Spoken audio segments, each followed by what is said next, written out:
Welcome to the Achieve Your Apex podcast. Chad Hyams here, taking you on the journey through my best-selling book, Achieve Your Apex.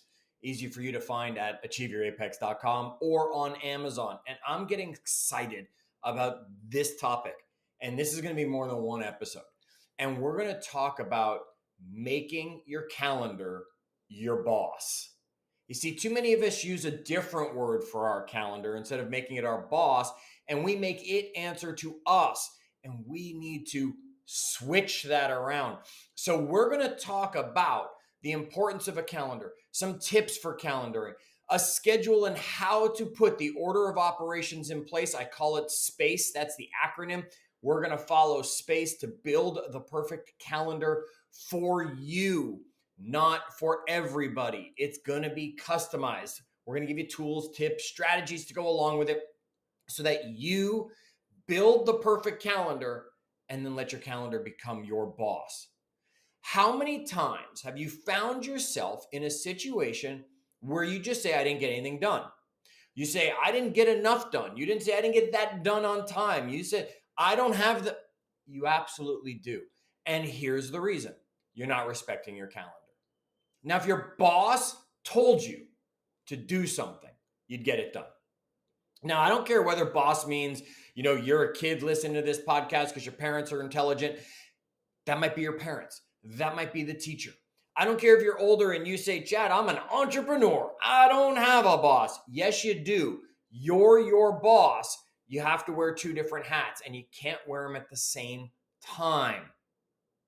Now think about it for a second. If you truly were your own boss and you had to pay you for the work you've been doing, how long ago would you have fired yourself? We'll just leave that there for a moment for you to think about it. If you were paying yourself a salary every 2 weeks, how long ago would you have fired yourself because you weren't living up to the responsibility that the boss expected from you?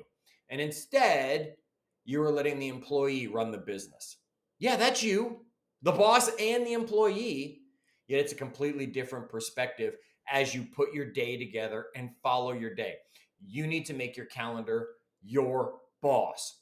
And the SPACE acronym is going to help us on this journey. And I'm going to talk to you about each of these. We might mix a few of them into one episode. We might split them up and a letter becomes its own episode. And then we're going to prepare for it. Yet before we even get into SPACE, I'll tease you what it's about. But before we get into SPACE, I'm going to give you some lessons and some tools I want you to keep in mind while building your calendar. And lesson 1 is never wake up Monday morning without the week's calendar built. Write that down. Right? Never wake up Monday morning without already having the calendar in place. That's showing up to work and then saying, okay, boss, now what do I do? The boss would already have told you, here's your plan for the week. So on Friday, when you call it quits before the weekend, if that's what your job allows for and life allows for, or Saturday, or what I do, Sunday, find the 15 minutes to sit down and build that calendar. So when you wake up Monday, you no longer have to think about it. There's a few reasons for this. 1, when we're doing the calendar, we're putting on the boss hat. We take off the employee hat and we put on the boss hat, because we are distanced from the activities.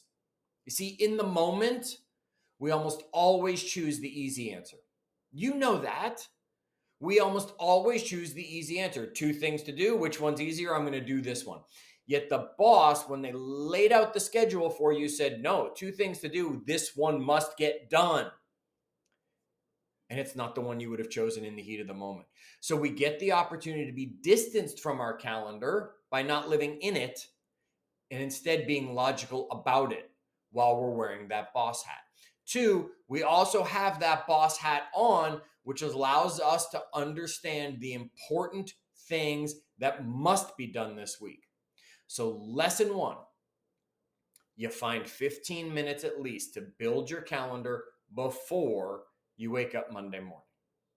Okay, lesson 2, color code your calendar. Stop listening to other people telling you what color should be what. Stop that. oh, it's a money-making opportunity, make that one green. Or this is about that, it's got to be yellow. No, pick your colors. Pick your colors so your calendar truly inspires you. And I don't care if that's on the computer, I don't care if that's paper calendar and you're using some colored pencils or whatever for it. Pick your colors. Look, I have the opportunity of being a one-on-one maximizational coach. And I love what I get to do, helping people. So purple happens to be my favorite color. So every one of those coaching calls is purple on my calendar because it excites me to see all that purple. My wife, Nita, if you haven't met her, she has the most beautiful blue eyes. I love getting lost staring into my wife's eyes. So everything on my calendar that has to do with her is blue. So when I see the bright blue on the calendar, I know it's getting to be time with my wife. We used to work out at Orange Theory, loved it, just outgrew it. Yet orange represents all the health stuff on my calendar. So my workout, my trainings, anything that's health related is orange. I can quickly look at my calendar and make sure, do I see blue? Do I see orange?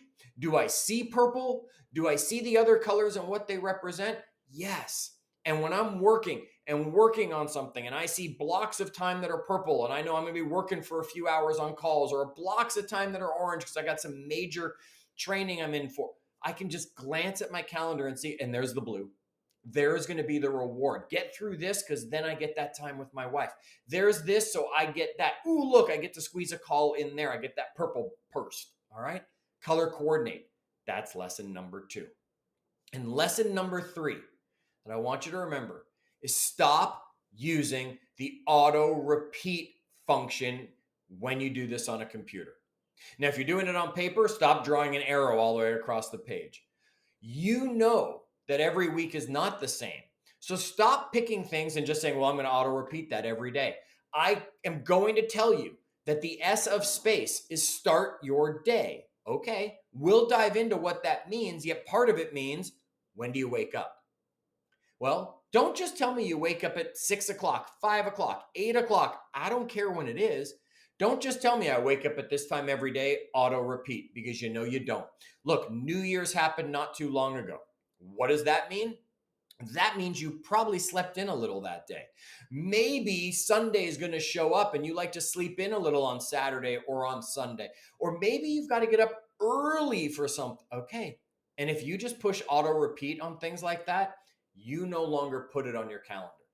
It doesn't take that long to put bedtime or wake up time on your calendar every single day.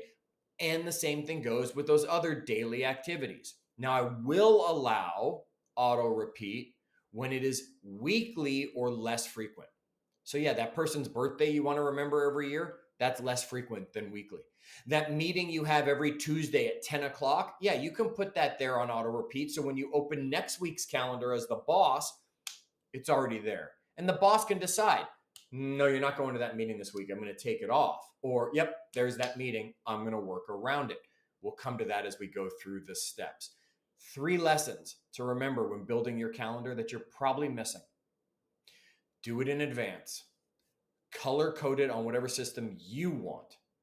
And put away the auto repeat button for things that are daily activities because they're hurting you. It's not helping you. Now, I'm going to dive into space. I already teased you what the S stood for. So on the next episode, you know where we're going to start. Bring somebody along for this calendaring journey in this chapter of Achieve Your Apex by subscribing and sharing this episode. Until our next episode, keep climbing.